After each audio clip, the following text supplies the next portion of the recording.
Hi photo students, I wanted to get you ready for our first long assignment. This is going to be called Long 1. This is part 1. But first I want to just be a bit redundant and reiterate the interface. This is a test Google Classroom that kind of mimics what I think the students see on your end. So as close as I can get to replicating that, I'm trying.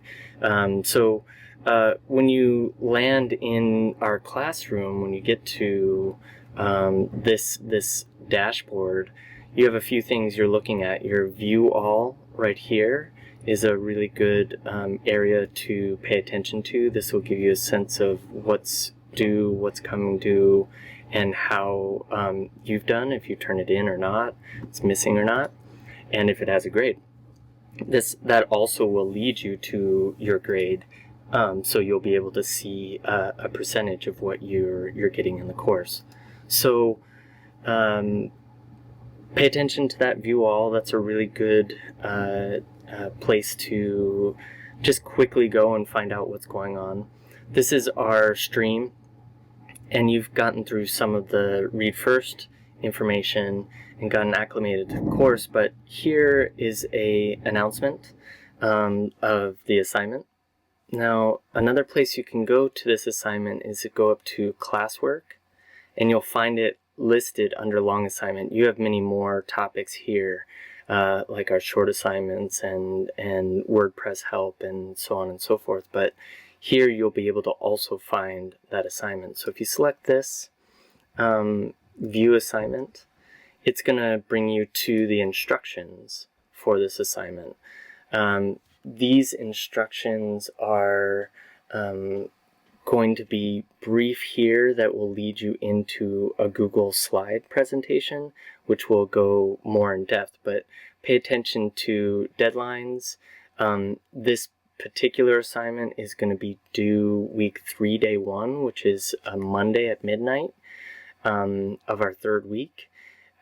It also is an assignment where you're just photographing. It's a deadline only, so you're not actually turning in any photographs to me. So this assignment specifically has a large amount of images you're taking, 300, and I don't need to see all 300 of your images. In fact, I don't want to see any of those until you move on to part 2, where you're going to create a selection of those images based on certain criteria. So I'm going to lead you here. Pay attention to due dates. Those are helpful as well, but I'm going to select this Google slide presentation and we're going to walk through this together, okay? I'm going to lift this up here a little so we have a little bit more space. You'll see the title for the assignment, and then again a redundancy of the due date and what is due, a brief statement of what's due. Now, I'm not going to go over every single detail of every slide, because I'm going to point you to videos that I'd like you to watch on certain topics. This one specifically, we're starting our first assignment by exploring exposure and trying to figure out our settings of our camera to get a proper exposure using the manual settings. So we're going to manually adjust what's called our aperture, our ISO, and our shutter speed. And that combination of 3 technical facets of your camera are going to lead you to getting a proper exposure. Now, we'll go over this again and again and again throughout the semester, but this is our first introduction. So I want you to pay attention. This term, the exposure triangle, comes up a lot, but if you select an image here, this will also link you to a selection, a playlist of videos that I'd like you to watch on the subject. All right. So if I go down here, this is a description of what's due. So for part 1 of this assignment, it does not need to get posted to your website, your WordPress website. It's only a deadline, and this is to help you keep on track. So if you photograph these in that week period that I assign it, then you'll be ready for the part 2 and that content, so you're not lagging behind and trying to shoot and catch up and edit at the same time. All right. just need those images shot. So please pay attention to that. Now, what I'm going to do here is I'm going to ask that you select this video and watch this video, and I'll detail and go through everything that's linked here. I explore all of this content moving forward. This is going to be how to go through and photograph for or set up your camera for photographing for this assignment. This goes through and details the cameras that I loan out to students. They're called Nikon D34 or 3500. So if you need a detailed description and demo of that camera, please watch this video. This is just a note that when you go to watch my videos on YouTube, I have what's called a table of contents. You have to go down below the video and select and drop down that menu. But what that allows you to do is to jump through the video and find specific content. So if you can't remember how to attach the lens, you can just jump to that and I'll show you. All right. And then lastly, I'll go over these slides in the demo as videos specific to each one of these parts of the assignment. And then at the end here is a recap. Okay, so a video recap that will quickly go through and give you a review of what the assignment is and what's covered. All right, so I'm going to dive into this slide 4, and I appreciate you taking the time to watch the video. I know these can get a bit lengthy, but go ahead and pause if you need to, and then come back and we'll pick up right here. Now, I've given you some resources here. This is there are a couple links here to what are called camera simulators. These are really good vehicles for practicing the interface of your camera through some kind of online simulation. And so you'll be able to have a generic or fake scene, and you can play around with some of these functions in order to understand the results based on your settings. Now, the thing that I would like you to stress is I think you should select manual when working with this, so you can really gain knowledge by putting in specific settings. For instance, you can put in the settings that will be some of the examples we're going to use that I'll detail in terms of bracketing. You can dial those in and see what those results look like. Now, this right here is going to be the button you push in order to take an image. Now, the thing that they've done here that's really convenient and nice is that they give you a moving subject, both as a portrait, a person who's swaying, but also a pinwheel that's also moving.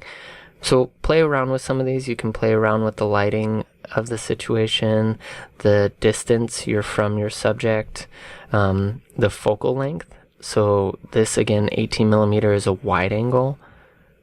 This is when you get more telephoto, or when you're in 55 millimeter, you're a little bit closer to the angle of view that we see with our own eyes. ISO, aperture, and shutter speed we're going to talk about in depth here in a second, but I want you to also notice when you switch some of these settings. For instance, like ISO changes here, aperture, this dial right here changes, and then I really want you to pay attention to how the numbers work here. So these are all in fractions here, so this is 1/100th of a second. And this aperture is measured in what are called f-stops. And again, we'll go over that in detail. So here's a camera simulation that you can play around with. I give you a second one here too that Canon puts out that does a very similar setup. this one has a toy airplane that has a propeller moving. So again, you have the ability to change the aperture, shutter speed, ISO. It's already, I believe, in manual mode. Yeah, it is. And then you're able to dial in a little less specific than the where you're able to change the vocal or the distance and focal length, but you are able to take a few shots in a row and compare and contrast them, which I think is also nice. So that's a couple resources there that you can use. Here's the Camera Basics playlist. This is going to give you a series of videos that detail things technically that I'd like you to know about your camera. Now, if you want to go into some of these camera basics here, feel free. The ones that I'm stressing, though, I think these are really wonderful illustrations of how aperture, shutter speed, and ISO all work in tandem in order to help you gain proper exposure with your images. So I want you to watch these three at least. Now, you scroll down, I've given you a couple options for going over exposure triangle. The one that I really like that's a little more in-depth is produced through this online realtor called Adorama. This one I would highly recommend watching. If you want to know a little bit more about how your DSLR camera works, this is a really great video as well. And then we'll go through some of these more throughout the semester, and this playlist will probably grow as well. Now, if I come back here, I also gave it's a little bit dated, but still I think really effective. I wanted to also offer a reading option on your camera controls. So if you wanted to, there's a PDF here that you can open up that will give you text-based ways of learning. Now, in terms of the assignment and moving on from there, I want to hold off real quick until I get into that, but I want to make sure that one thing is stressed in terms of some technique. And one of them I like to make certain of, because I think it's more critical than we often give it credit, but I really want you to pay attention to how you hold your camera. This is a really good illustration. I personally, everyone's a little bit unique in terms of how they feel comfortable holding a camera, but there's a lot of conditioning in terms of maybe how we've seen other people photograph or how we think intuitively we should hold a camera. But the primary thing here to notice is that the hand needs to come under your lens and hold underneath with your palm. The typical way most people gravitate toward it is to hold their index finger above and kind of pinch the lens, whereas this is specifically a technique of holding the camera that stabilizes your camera.